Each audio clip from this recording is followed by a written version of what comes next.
Hello, welcome along to another Adventures in Pop. This is, I think, my 19th episode, so we've just got time to quickly check the other 18 and then we're ready to go for the 19th. Like last time, we're going to be looking at a song that didn't make it. It didn't make it to an album, but did make it as far as being made into a video, which looking back, I do find quite curious that I was prepared to put in all that time to kind of create a song and even make a video for it and then not release it. So we're going to have a little look at that. But in so doing, it raises a whole other subject, which I'd like to come on to and have a little chat with you about, if that's okay with you. Oh, and by the way, if you're enjoying the series, do subscribe because it's just a nice thing to do, and I would do it, wouldn't I? So, okay, we're talking about songs that that I've put together, but for whatever reason, not put onto an album. And the song I want to pick on this time, and you might have seen a video. So the video of this came out a couple of years ago, April 2019, is a song called "Finally, Teresa." Now, there's a little story that goes with this. The very first song I ever did by myself in this whole adventure, when my personal adventure started, when I went and got some gear and I thought, hey, come on, this can't be that difficult. I know how to write songs, but what about the technology stuff? The very first song that I put together in 2017, just about 4 years ago, was a song called Farewell, Teresa. And Finally, Teresa and Farewell, Teresa is about the same Teresa. And now, look, I know not all of you are going to be completely up to speed with British politics over the last few years, but we have recently had a Prime Minister called Theresa May. And this is quite an important thing to discuss, really, because what I'm getting into here is the whole thing about writing political songs and then what to do with them. Because I was not a great fan of Theresa May, and we can talk a little bit more about that later. But I guess the real main point here is when I took a look back at some of the songs that I had decided to, not pursue and put on an album, the thing that really leapt out at me, I guess, was when I looked at some of the songs. Some of the songs I quite like that I hadn't released. A whole bunch of them were what I would call political songs. And then I thought, that's interesting. Every time I seem to have chosen not to release the political song.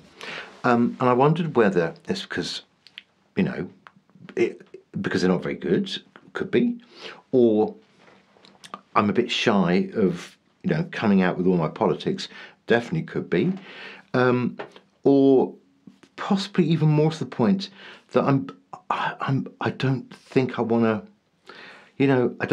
kind of bug everybody with, my point of view on things. So whereas, where I get quite excited about political things and I do want to say what I think, there is a little part of me that thinks that's interesting, but do you really want to have that, do you really want to have that argument with people? Do you really want to get into a, but I think there's no, this side, not that side, good is bad is all that stuff. Because we do that rather a lot these days. And I think I just wanted to not really kind of, get into those polarized arguments all the time. So it seems like, and this is certainly true, that I've got a whole bunch of songs that I would call vaguely political, that I haven't put out because they're vaguely political. Okay, maybe what I will do one day is I will release my political album, and I'll call it my political album. And then everyone can just, you can just discard them to one side and think, yeah, but I disagree with everything he says, whatever it might be. So I think we should just back up for a second and just think about political songs, because some artists would never put out a political song. We never think about writing a political song. And from my point of view, and look, this I guess this betrays my age a little bit. You know, I was a child of the 70s and the 80s to some extent. It is that I think political songs are really important. I think if you're going to be a songwriter and you want to, you want to write about things that are important to you, I don't really know how you can avoid political songs. So, it's no accident, I suppose, that the very first song that I really wanted to release, and that, in fact, I did, was Farewell Teresa, a political song. And then I think I probably sort of, thought carefully about how, to what extent do I really want to keep doing that. Now, look, some of my songs, I would say, are vaguely political, even the ones that I've released, but those tend to be ones that where I've managed to get away with adding, I suppose, a bit of humour to it. I've managed to dilute the politics with, by having a bit of a laugh, or at least some dry, cynical humour, which is my favourite sort. So it's a tricky area. I don't dislike my political songs, but I do worry about them a little bit because, of course, it's like sharing a very particular point of view, and also to some extent, I think I just probably put a bunch of people off because they're going to think whether or not I like the song, I don't agree with its politics, and I thought right from the very beginning maybe that's a bit of a shame, but some of the songs I still think are quite fun. So I'm going to come on a later series to pick up one or two of the other political songs that have gone nowhere, and you can decide whether they should have gone somewhere or not, and you can always let me know. I'm always interested to hear your view. So let's go back to the beginning. A few years ago, 4 years ago, I wrote this song called Farewell Teresa. That was the first single that I released. It is on Spotify, and it does have a video. That song was inspired, I think I was on holiday at the time when I wrote it, but it was inspired by the fact that in 2017, we here in the United Kingdom had a general election. Theresa May was already the Prime Minister, and she decided that she was so popular at that moment that she was going to take advantage by having a general election and kind of capitalising on that popularity and, winning a nice big majority.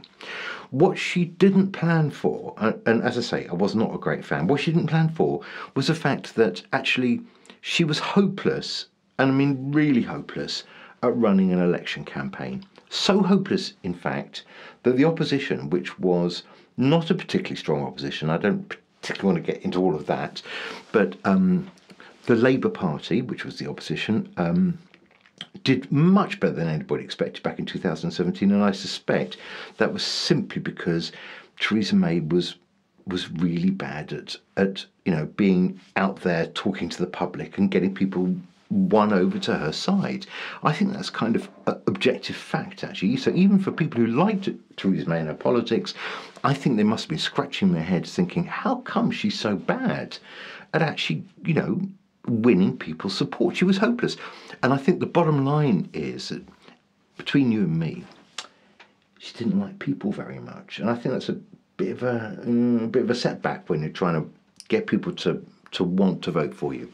So anyway, she had a disastrous election. One of the things that was very funny about that election was that she had a slogan. Somebody in some committee came up with a slogan and said, Theresa, it would be really helpful if during this election you go out there and tell everybody that if they vote for you, you're going to be strong and stable. Those are the three words, strong and stable. So every single time she was in an interview, and she wasn't great at being interviewed, somewhere in the interview she would talk about how she was strong and stable, strong and stable, strong. And it became massively overused, but also it was hilarious because the more she talked about being strong and stable, the more it looked like that was the very opposite of what she was. And then, of course, the election happened. She lost most of her majority. She moved backwards rather than forwards. And the whole thing about strong and stable was just, a joke, really. It really was rather funny. And that's what inspired that first song.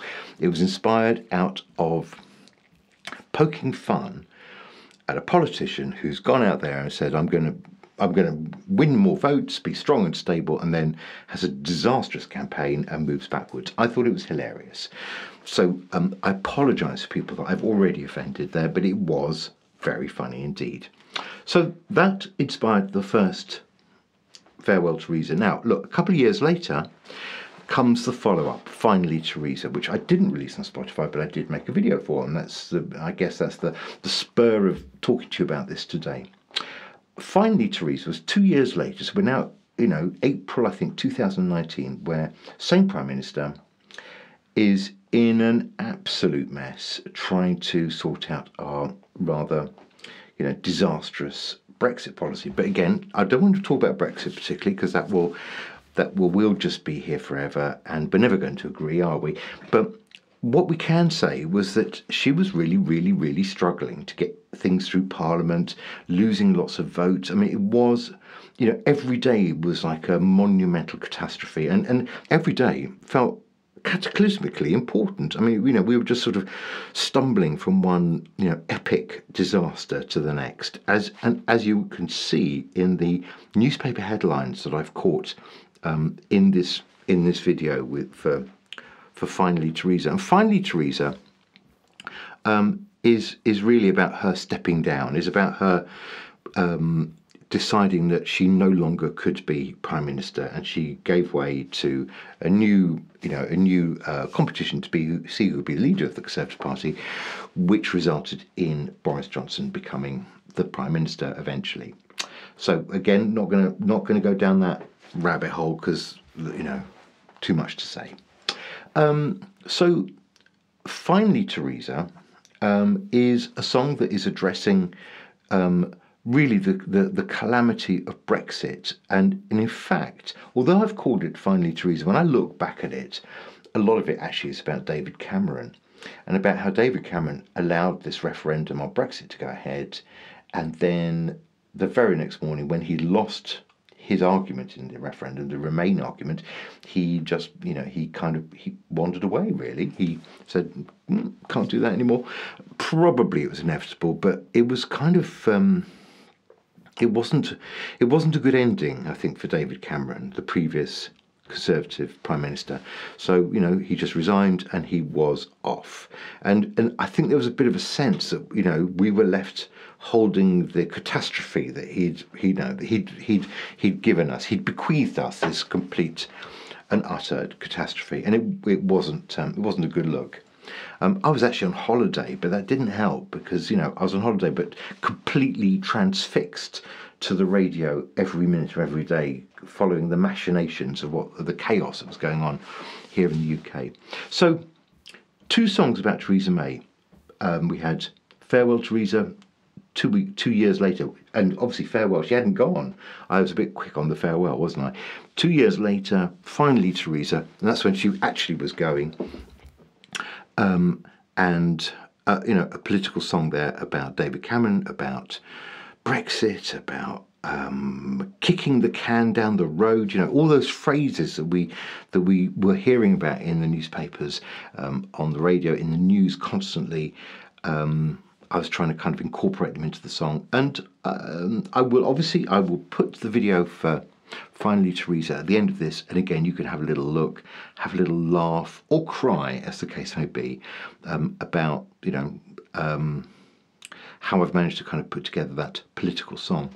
So look, those are a couple of tracks which I'm quite proud of, but the thing that's interesting to me, though, is about the wider issue, as I say, of political songs. Now, I think pop music at its very best can really work with politics and find a way of expressing political subjects, sometimes quite subversively, and I think it absolutely has a role to play. So I would like to let you know that actually on my Spotify account, I've got one of my playlists. One of my favourite playlists is a playlist of the best protest songs in the world ever. So I would recommend that to you, because all I've done is just have a think about all those protest songs over the years, over the last 40, 50 years, that I really like and stick them all together. And they're great songs as well as having great messages. And I just don't see why, there would be a problem with that. I guess it's incredibly out of fashion. I don't think there's been a really good protest song, in recent years. So I'd love to bring the protest song back, because boy, there's plenty to protest about, isn't there? Really. So I think it's a good use of creativity in any art form, and pop music is perfectly placed to influence people with some, well put together pop music that has a great message around political fighting, whatever it might be, political protest. So look, I'm going to leave it there, but I will come back to this subject because I think it's really interesting. And as I say, I did discover that when I really had a good look at some of the songs that were in my reject file, quite a number of them you could describe as political. And then I wondered whether I'd just been a bit of a wuss not putting them out. Or were they, in some way terribly flawed and nobody should ever hear them? So maybe one day, as I say, there will be the partly political album. But don't hold your breath. Anyway, it's been marvellous. Thank you once again for spending your time with me, because, I appreciate it, because there's so much else, we could all be doing, like...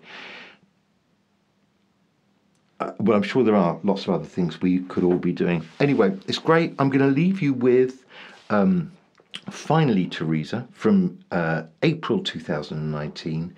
And I look forward to seeing you soon. We'll do it all again very soon indeed. And you take care. Bye-bye.